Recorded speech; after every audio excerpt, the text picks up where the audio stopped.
Bonjour. Sur le thème Grandir près de Jésus, nous continuons la lecture du livre Comment initier nos enfants à la vie spirituelle de Maurice Thiesch au chapitre 15. Un enfant n'est pas encore un ange. Mais rien n'empêche qu'il le devienne un jour, à peu de choses près. Ce miracle, c'est l'éducation bien comprise et bien faite qu'il accomplira si vous lui en donnez l'occasion. Un jour, que Raphaël travaillait dans son atelier, situé au rez-de-chaussée, deux enfants de la rue vinrent s'accouder sur le bord de la fenêtre, curieux et ravis, pour voir travailler le peintre.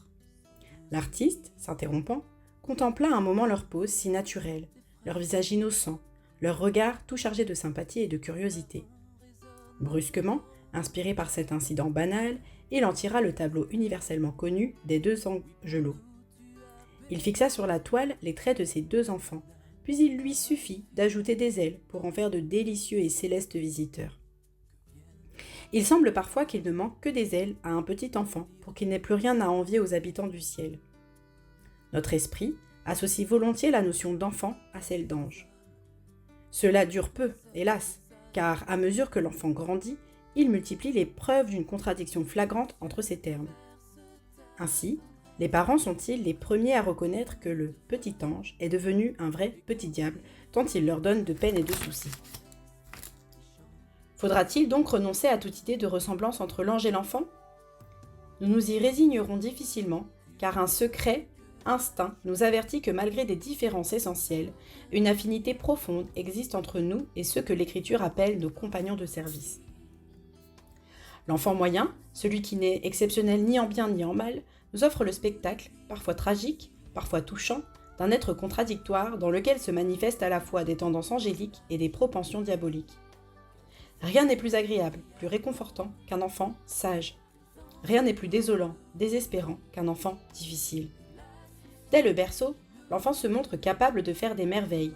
L'intelligence brille dans ses yeux, la confiance et la bonté éclairent son sourire. Ses gestes 100 fois répétés révèlent beaucoup de volonté et de persévérance. Mais aussi, hélas, ses cris marquent ses exigences et son impatience. Ses lèvres tombent quand il boude, et il sait déjà se servir de ses ongles pour griffer. Il est vraiment capable du tout, du meilleur et du pire. C'est justement ce qui consterne les parents et fait comprendre aux plus consciencieux la nécessité d'agir avec sagesse, de veiller sans relâche et d'être assistés d'une puissance surhumaine s'ils veulent que la nature angélique l'emporte, enfin sur la nature diabolique, en d'autres termes, que l'esprit triomphe de la chair. J'aime lire les généalogies du Christ, surtout celle de l'Évangile selon saint Luc.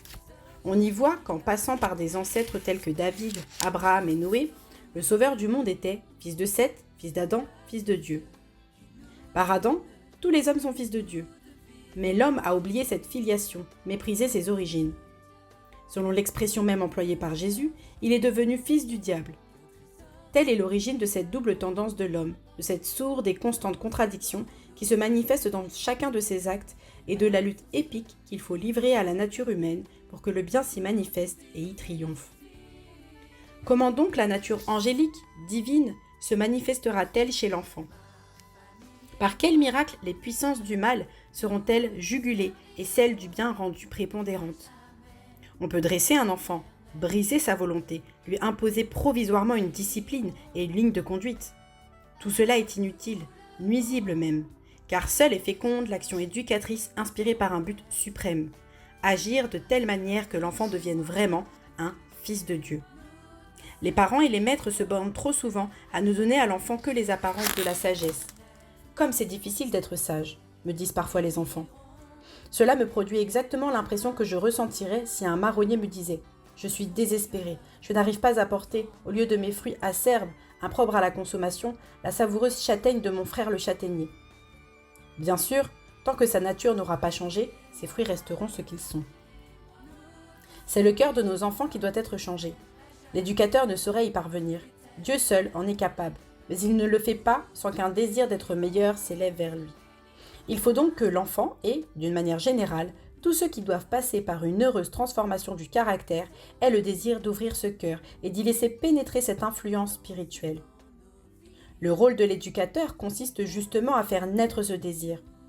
Lorsque les parents donnent l'exemple d'une vie droite, noble, calme et juste, lorsqu'il devient évident que tous leurs actes sont inspirés par l'amour de Dieu et du prochain, une telle vie devient pour l'enfant qui la contemple un idéal à réaliser.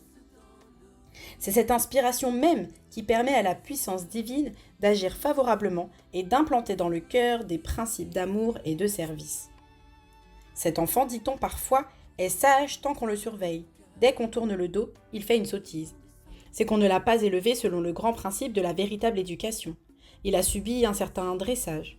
Il a peur des punitions. L'amour de Dieu et du prochain ne lui a pas été révélé.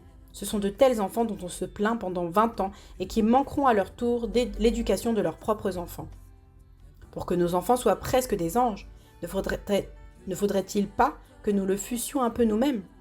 Ne serait-il pas nécessaire que nous leur montrions à quel point nous sommes heureux nous-mêmes de participer à cette vie céleste ?